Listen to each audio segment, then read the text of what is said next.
السلام عليكم ورحمة الله وبركاته.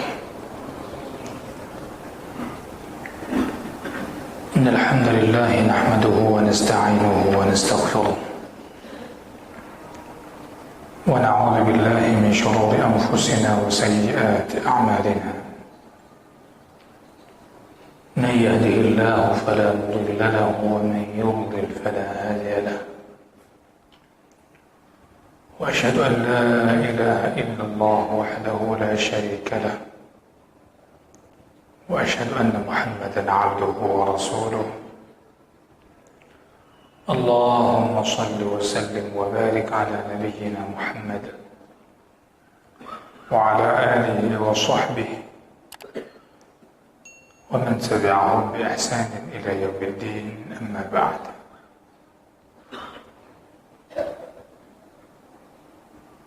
قال الله تبارك وتعالى في كتابه الكريم: يا أيها الذين آمنوا اتقوا الله حق تقاته ولا تموتن إلا وأنتم مسلمون. اللهم علمنا ما ينفعنا وانفعنا بما علمتنا وزدنا علما. اللهم جنبنا ما يضرنا في ديننا ودنيانا يا أرحم الراحمين.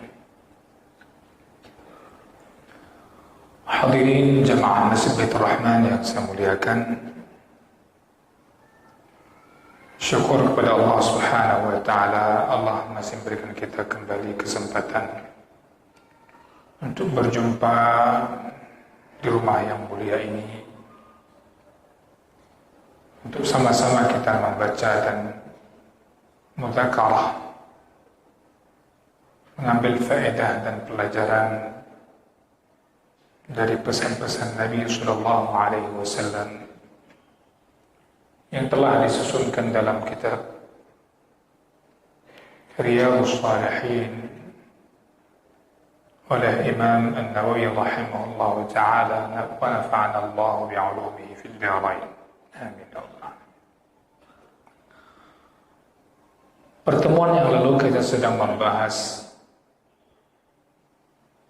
kalimat Nabi Sallallahu Alaihi Wasallam berupa pesan yang disampaikan kepada Ibnu Abbas radhiyallahu anhu, yang waktu itu beliau memboncengnya.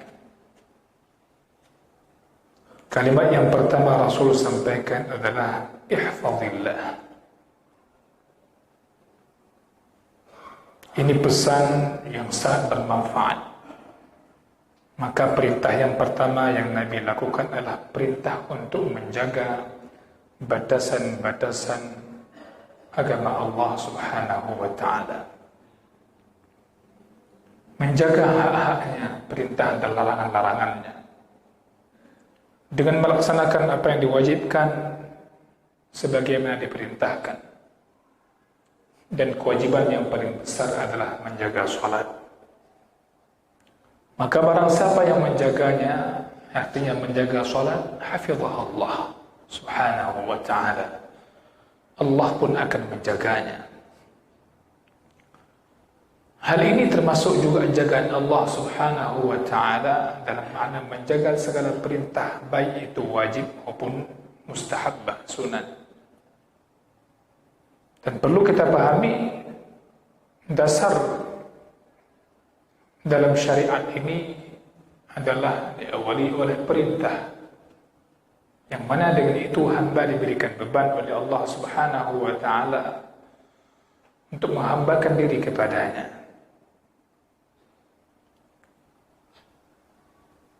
Larangan Allah Subhanahu wa ta'ala, menjaganya adalah dengan cara menjauhi apa yang telah diharamkannya. Ini sebagaimana firman Allah Subhanahu wa ta'ala di antaranya dalam surah Al-Ahzab ayat 35. Wal hafizina furujahum wal hafizat. Artinya dari segala yang telah Allah haramkan, kewajiban bagi seorang hamba adalah untuk menjaganya. Dia menjaga dalam pendengarannya, penglihatannya, makanan dan minumannya. Artinya seorang hamba itu tidak mendengar apa-apa yang telah diharamkan oleh Allah Subhanahu wa taala. Dia tidak makan apa yang telah diharamkan oleh Allah. Tidak minum apa yang diharamkan oleh Allah. Tidak melihat dan memperhatikan sesuatu yang diharamkan oleh Allah. Maka menjaga ini dengan cara menjaga jiwa kita, menjaga diri kita daripada syaitan. Dan dari segala sarana yang menjadikan syaitan itu bisa sampai kepada kita manusia. Karena barang siapa yang bisa menjaga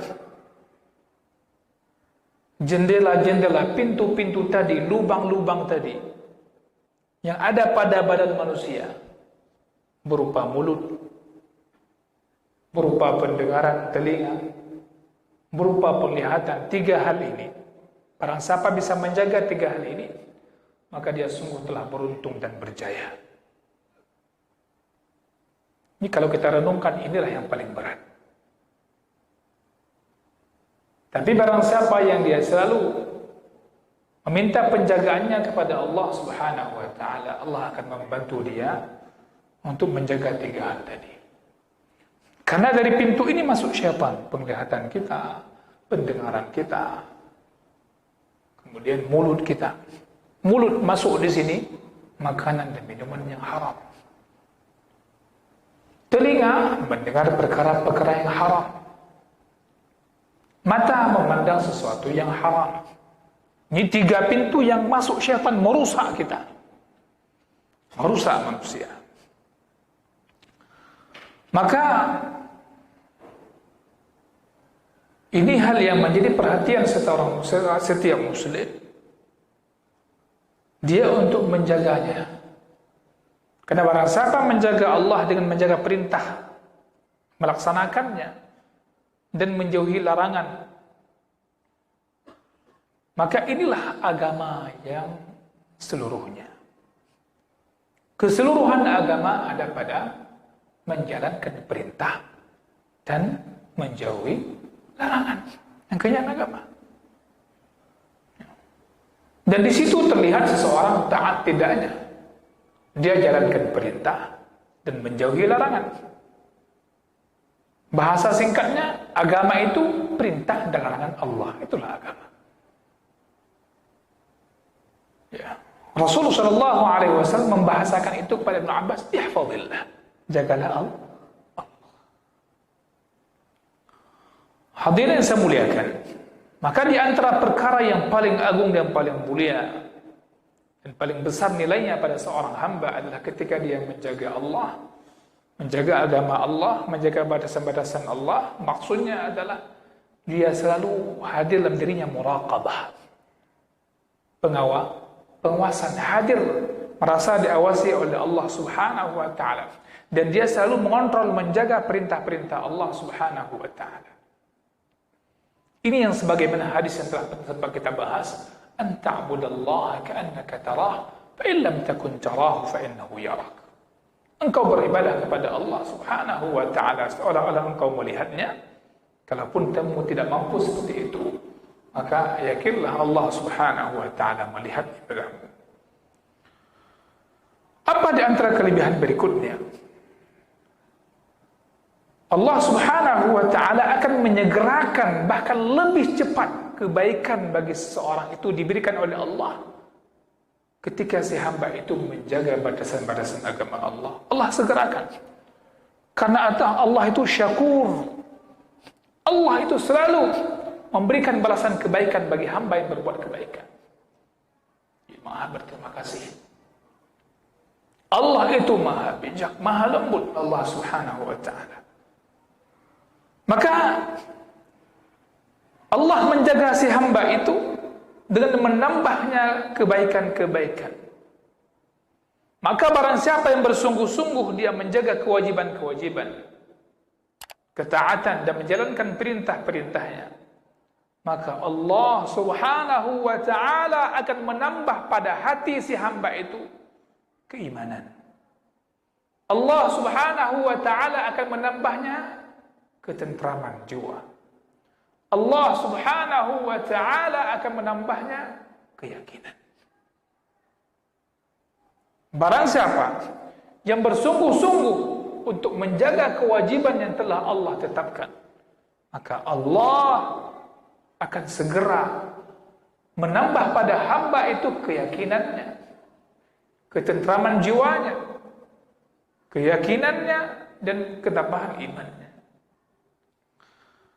Sehingga seorang ini, si hamba ini, dia akrab, mudah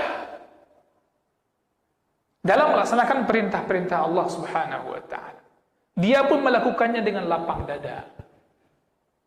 Datang perintah Allah, dia lakukan dengan lapang dada. Tidak ada yang berat dalam dirinya melakukannya. Ya. Ini balasan Allah. Maka dibahasakan di sini kalimat langsung disebutkan lafaz jalalah. Karena ini memberikan pengertian yang khusus, memberikan pengertian yang istimewa. Ihfazillah, langsung Allah dikatakan. Ini memberikan pengertian yang istimewa. Karena ini makamnya, kedudukannya adalah makam komitmen terhadap perintah Allah.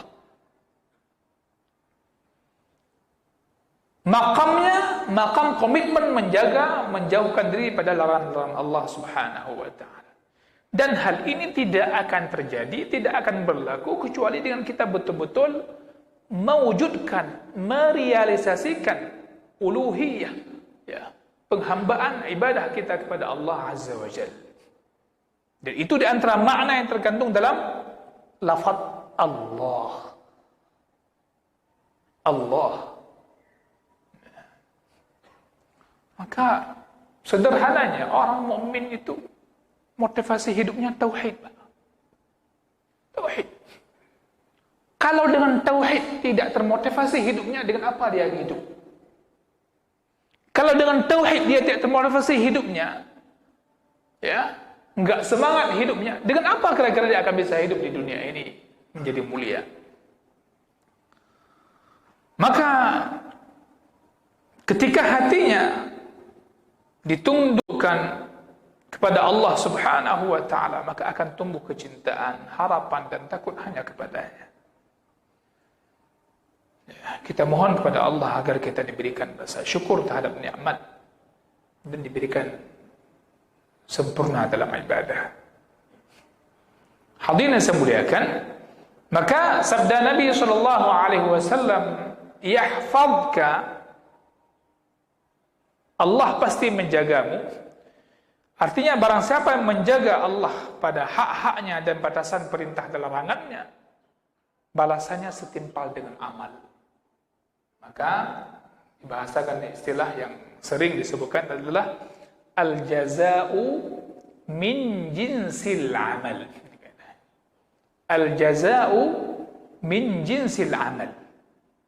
Jaza, balasan, pahala yang Allah berikan itu sejenis dengan amal yang kita lakukan. Kita lakukan kebaikan, Allah akan balas dengan kebaikan yang lebih baik sebenarnya. Hadirin berbahagia, ini kaidah penting sekali. Maka penjagaan Allah, tadi kan Allah, Rasul mengatakan Allah pasti menjagamu. Penjagaan Allah itu kepada hamba terbagi kepada dua macam. Yang pertama, hifdzun fi masalihid din. Hifdzun fi masalihid din. Allah akan menjaga si hamba tersebut berkaitan dengan kemaslahatan agamanya. Yang kedua, penjagaan Allah bagi hamba itu yang berkaitan dengan kemaslahatan dunianya. Dan yang paling agung dan paling mulia penjagaan Allah kepada kita adalah penjagaan agama dan iman Islam kita. Dan itu yang paling berharga pada seorang hamba. Wa kana sallallahu alaihi wasallam, makanya Nabi sallallahu alaihi wasallam beliau betul-betul sungguh-sungguh mengambil perhatian dalam hal ini untuk agar agamanya terjaga, agar hatinya terjaga. Maka Nabi sallallahu alaihi wasallam senantiasa memohon, meminta kepada Allah Azza wa Jalla agar diteguhkan hatinya di atas ketaatan kepada Allah Azza wa Jalla. Hadis Sahih Muslim dari Abdullah bin Amr radhiyallahu anhuma, Rasul mengatakan, Allahumma musarrifal qulub, sarrif qulubana ala ta'atik. Ini doa yang sering Nabi ucapkan. Minta, ya Allah, yang membolak-balikkan hati, yang mengatur hati ini, maka minta hati ini selalu diarahkan kepada ketaatan kepadanya. Nabi juga mengatakan dalam hadis riwayat Tirmidzi dengan kalimatnya, ya muqallibal qulub tsabbit qalbi, teguhkan hatiku ala dinik, di atas agamamu. Kalau tadi Allahumma sarrifal qulub Allahumma sarrifal qulub sarrif qulubana ala dinik, hadis Sahih Muslim dari Abdullah bin Amr. Sedangkan ya muqallibal qulub tsabbit qalbi ala dinik dari Imam Tirmidzi, dari Ibnu Majah, dari sahabat Anas bin Malik radhiyallahu anhu. Begitu juga ada hadis Ummu Salamah radhiyallahu taala anha.